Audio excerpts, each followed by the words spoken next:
Hello my friend. In this video I would like to talk to you about discovering what your soul's desires are. So many of us chase after goals and dreams that we think will fulfill us, things that we think we desire, but they are actually not our soul's desires and they are not deeply fulfilling, and they aren't really what our higher self wants for us. This is probably because we are programmed to desire certain things by society and all the things that surround us, the TV and ads and what we learn in school, all of these things. And sometimes it's that we believe achieving those things will make us feel better. Just to give you an example, a common desire is lots of money, right? And we think when we get a certain amount of money, whichever amount this is for us, then we will be happy and fulfilled. But sometimes it's good to question, do I really desire the money or what do I believe I get from it? And of course usually it's a feeling of safety and security, feeling supported, feeling ease and peace of mind, feeling free, having the freedom to do what you want when you want to do it. Oftentimes it's those feelings that we actually desire. But the thing is, nothing in our outside world can provide those feelings for us. They all come within, they already live within us. And that's why I think that there are many people who have achieved a certain amount of success and financial wealth and all of these things, but then they realize that it doesn't give them those feelings that they were after, those feelings of joy, happiness, feeling safe and secure, feeling at ease, feeling peace of mind, feeling free. And so this tells us that it's not really the money that is giving us those emotions. I don't mean in any way to say that it's wrong to want lots of money and to want wealth in your life, and you deserve that, and that there's nothing wrong about wanting it. I just believe that what we think this financial abundance will make us feel is nothing that the outer world can give us. Nothing outside of ourselves can give us those feelings. It's actually that those feelings already live within us, and that's how we can access them. So when we manage to consistently feel the feelings of being supported by this universe, and knowing that we live in a benevolent universe with abundance all around us, and knowing that we are cared for and supported here, and when we actually feel the joy and freedom and peace and all of these things that we came here to experience, then the material things around us are actually going to reflect those feelings that we feel consistently. And I don't mean that these things will just appear out of thin air, but if we feel all those positive emotions consistently, and we find them within ourselves, all those things that we maybe once believed that the money will give us, but now we go within and find them and feel those feelings consistently. This will probably inspire us to find a path, a career perhaps, that will bring all those material things. I can't claim that I have figured it all out yet, but I'm on a much more aligned path now, like I said. So what, in my case, what I thought I desire was, for example, finding the most expensive house that I can possibly afford in London, because that's where I moved to many years ago, and moving away from it would maybe feel like a failure, and maybe in front of my friends and family it would look like I didn't manage to sustain the London lifestyle. And that's just what everybody does, go and get a mortgage, and as much, the highest mortgage that you can possibly get from the bank, and then work a lot to pay it off. And when you're, maybe if you're lucky, in your late 50s or maybe in your 60s, then you have paid it off, and then you can really enjoy your own home, and maybe by then you will have made even more money, so you could get a bigger mortgage and find an even bigger, better house. You know, that was kind of the path that I was on, or my husband and I were on. But yeah, when you take time to go within and to become clear, when you shut off all these outside noises that keep telling you those things, then you actually realize that this is not what you want. Whatever it is in your case, for me it was that this wasn't what I want. And if it's in alignment with your path, then that's absolutely fine. I don't want to talk down on anyone who's going after this dream. It just wasn't at all what I wanted, so I'm not really sure why I was going after that. It was just all these outside influences that tell us from when we are little that this is how life works. In my case, it was this. So going quiet and shutting out the outside noise and looking within then helped me to realize that actually I really love nature. And although we lived very close to nature, because we didn't live in the city center of London, we were on the outside in the southeast, so there was nature but not quite enough, and there were still quite a lot of people and not really what I want. So going quiet and looking within made me realize that these are just stories that I told myself that I want.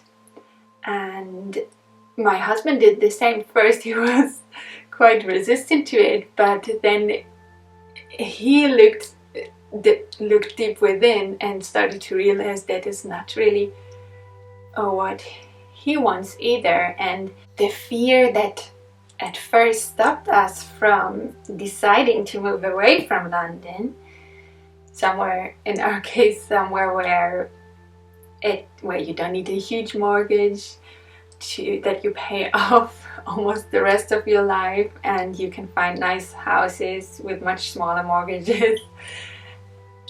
The fear that was holding us back from taking this step was what our friends may think, and that we will be far from them and we won't be able to see them as often, and maybe also what our families think. Why are they moving away? Maybe they didn't make it, like they failed. And none of this was true. None of our family members, we are very lucky to have lovely families, none of them thought this way. All of our family members, all of our friends, they all said what a great decision you're making, and this is going to be so good for you. And now it turns out we see our friends, maybe not as often as before, but when we do, we really make the most of it and we enjoy our time together, and there's really nothing lacking now that we thought would lack our lives. Now, I still haven't fully discovered what my soul's desire is in terms of the career, but I believe this was the first step, moving away, and this gave me the time and space to go more within and search for it.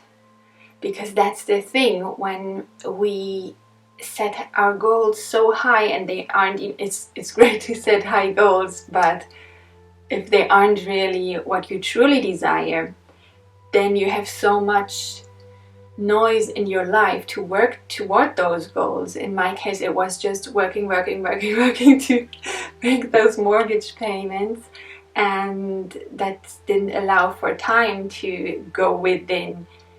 And this is really important, you know. That's another thing that our society tells us, that if we're busy, then we're doing something right, and it's really not desirable to be not busy, or to have nothing to do, or just to do nothing, because that doesn't look good. So you always want to look busy on the outside, even if you're not accomplishing much with your busyness.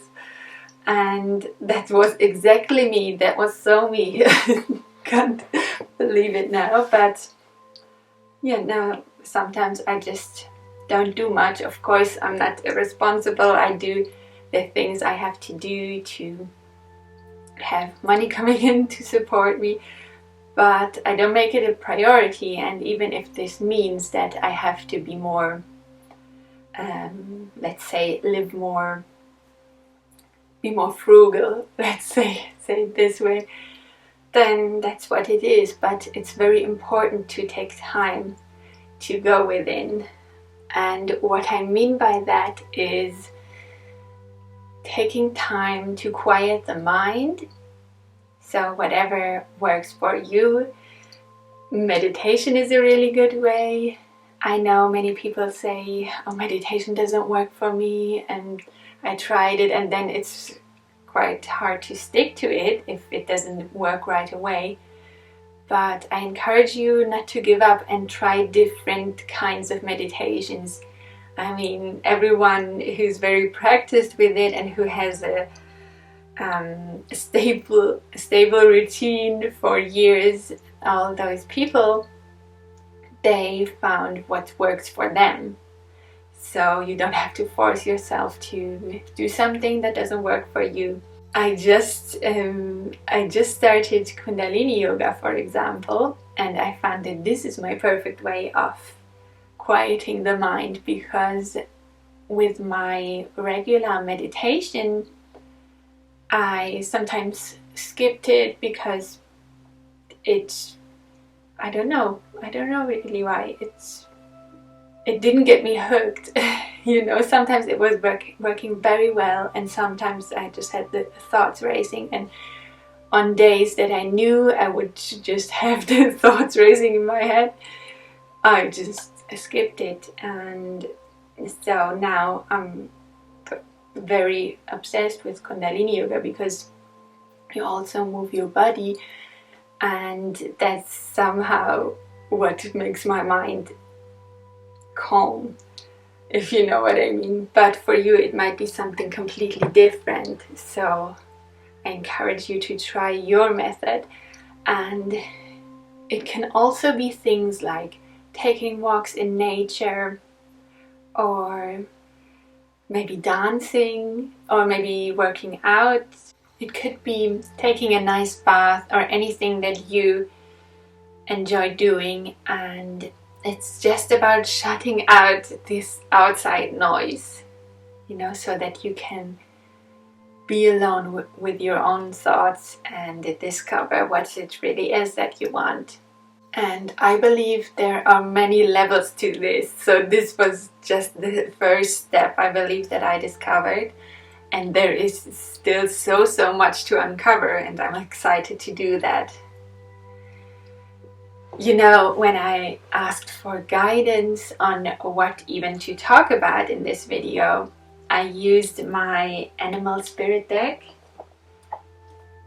the Wild Unknown Animal Spirit deck, just in case you'd like to get your own. I love it so much.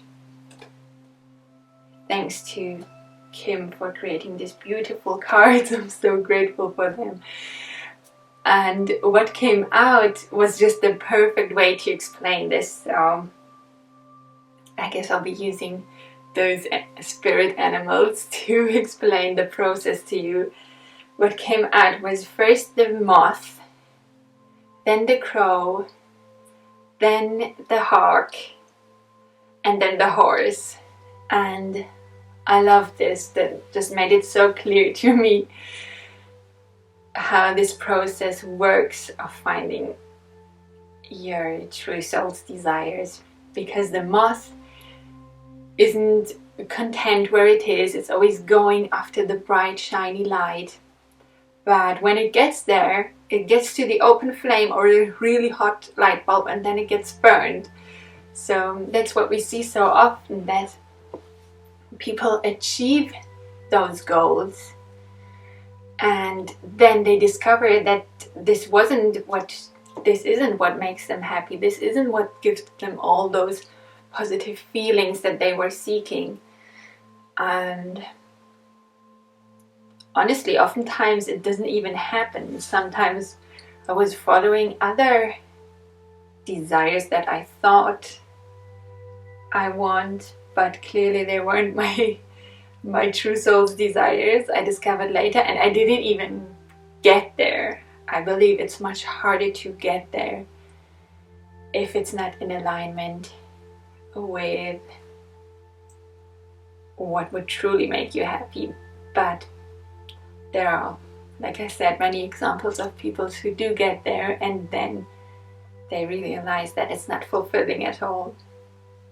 So then the next card was the crow card, and the crow is very spiritual and goes within to look and see what's really there. And so this would be the next step, to quiet down and shut out the outside noise with the practices that I mentioned earlier, to really listen to your own voice and figure out what would really make you happy. And then the next card was the hawk, and that's just going to be the result of doing this, because it will change your perspective and suddenly you will fly high and see everything from another angle, like the hawk does.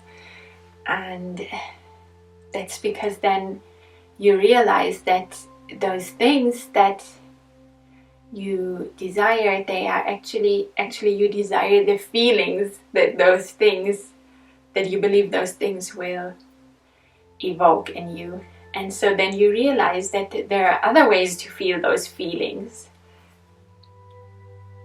If you quiet your mind, you can really feel, you can feel the connection, you can feel supported, you can feel peace. And you, after a while, you will develop an inner knowing that you are supported and that everything you could possibly need is available to you. This might not make sense to you now, but I encourage you to try it and regularly quiet your mind and ground yourself.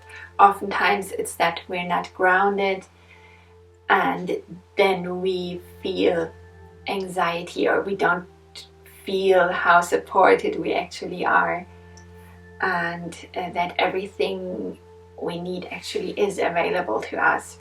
I have a video about grounding, so if you like, you can check that out. That's just in that I just mentioned the things, the practices that I do to stay grounded.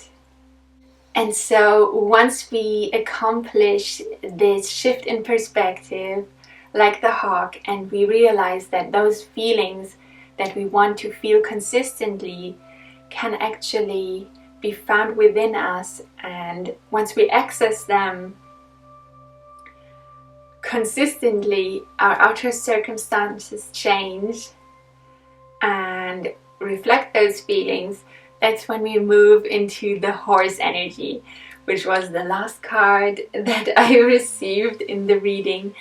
And the horse is a creature of the earth, so it stands firmly on the ground and it gets to experience all these earthly things, all these material things.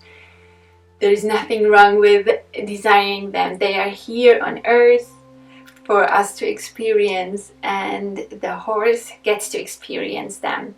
But it's also deeply connected to its soul's desires, and it's following the path of its higher self, and it's also a creature that's free. So we're talking about the wild horse that runs free and gets to do all the things that it desires. It also makes other people feel good, and it shows them the way, because if you watched wild horses, I only have on TV, to be honest, but just watching them on TV, it's just so inspiring how they run free. This energy is just contagious. So that's what you will do. You will just spread your joy and shine your light, and will inspire others to do the same. So my friend, I hope you found this message helpful. Please share with me in the comments if you have any tips or guidance on how to discover what your soul's desires are. And if you enjoyed this video, please give it a big like for me and share it with anyone who you think would benefit from it. Also, subscribe to my channel and turn on notifications if you haven't already, so you don't miss any of my future videos. Sending you so much love and light. Bye.